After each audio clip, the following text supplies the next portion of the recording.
Yo en mi primer testimonio dije que quería ser actriz desde siempre, casi desde que nací, así lo dije.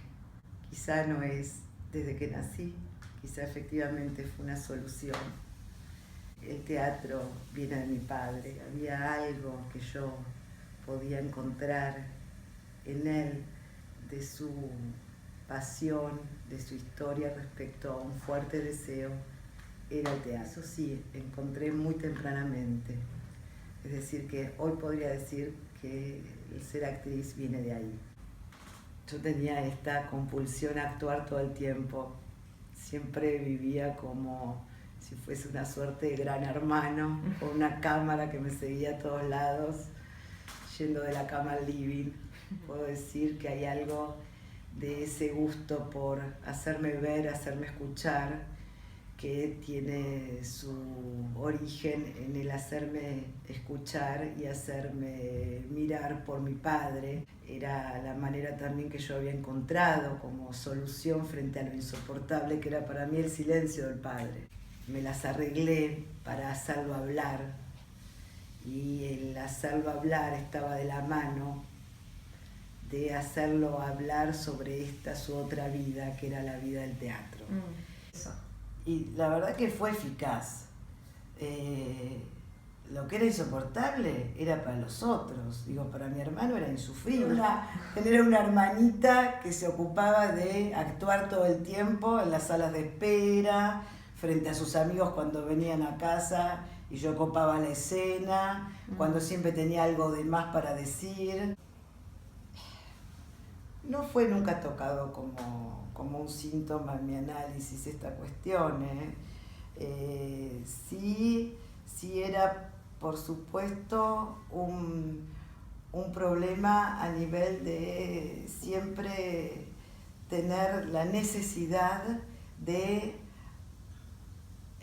despertar al otro y que el otro repare en mí. Y creo que lo que el análisis produjo fue de alguna manera hacer de esto, que era absolutamente necesario, algo del orden de la contingencia, es decir, cada vez, y no una necesidad para que la vida tenga un sentido. Y, justamente una pasadora me preguntó, mientras hacía el pase, cuál había sido el destino pulsional de esta compulsión a hacerme ver, hacerme escuchar, en fin, que el otro repare en mí. Yo en su momento había ubicado que algo de la vocación de la docencia había sido una vía por la cual esa pulsión había encontrado otra solución posible, otra satisfacción. Lo que sí era un síntoma era el horror al silencio.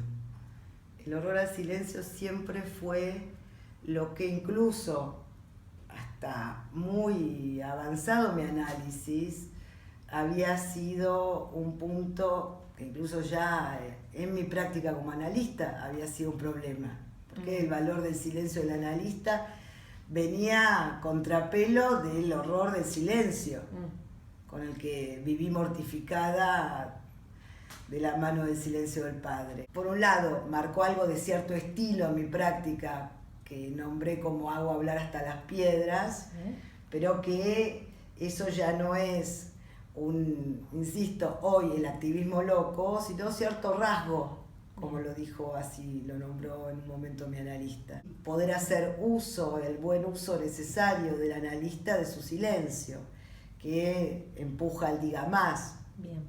En principio voy a decir algo que tiene que ver también con la solución actriz que vos traías subrayados al principio, Euge. Una de las, quizá, de los fundamentos neuróticos de mi práctica con niños tuvo que ver con el gusto de ser actriz, porque en el trabajo con niños hago uso de ser actriz, mucho más que con adultos. Y tengo hoy, después de del trabajo que me implica escribir los testimonios, hoy encuentro que la elección de mi trabajo con niños, de recibir niños en mi consultorio, tiene que ver con ese deseo de ser actriz. Sí, a mí me encanta trabajar con niños. Y yo tomo un poco las palabras de Eric Lorán, que dice que hay que interesarse y nunca dejar de interesarse en la práctica con niños. Por supuesto que es mucho más agotador trabajar con niños. ¿Y por qué hay que poner más el cuerpo? No tengo dudas. Así de simple. Es así, y hay que responder a más demandas. Bien. Porque hay que responder a las escuelas, porque hay que responder a los jueces, porque hay que responder al padre, a la madre. Yo creo que la práctica con jóvenes es muy diferente a la práctica con niños. Digo, me parece que no veo, al contrario, no veo diferencia en la práctica con jóvenes y la práctica con adultos. Me parece que con los niños, desde que pensamos en incluir juguetes o juegos, no me parece que eso hagamos con los jóvenes de ninguna manera. Que el responder a la demanda de los padres o de la escuela no es lo mismo respecto a la clínica con jóvenes. No tenemos la presión de la institución escolar. Bueno, en principio lo que es muy evidente es que la psicosis infantil está mucho más camuflada en esta época. ¿Por qué?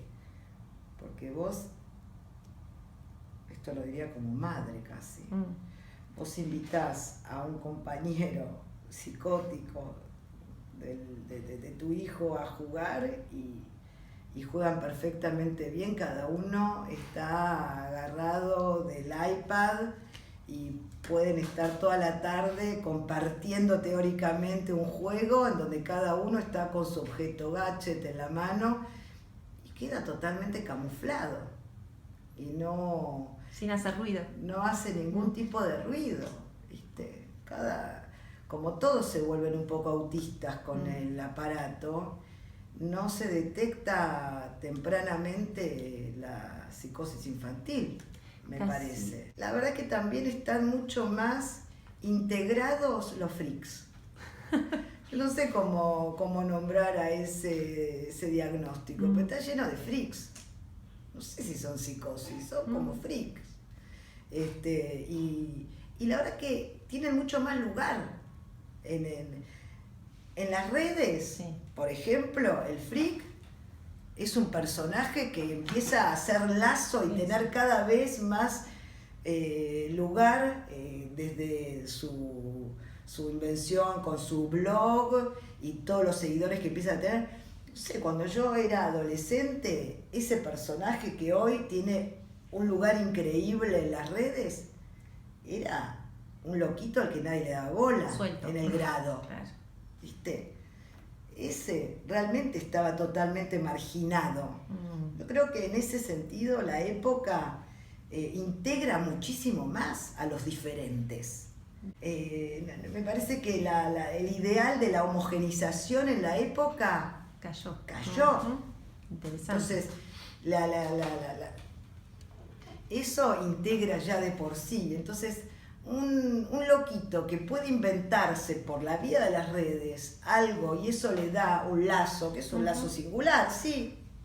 Encuentra una solución. Es una solución genial. Sí.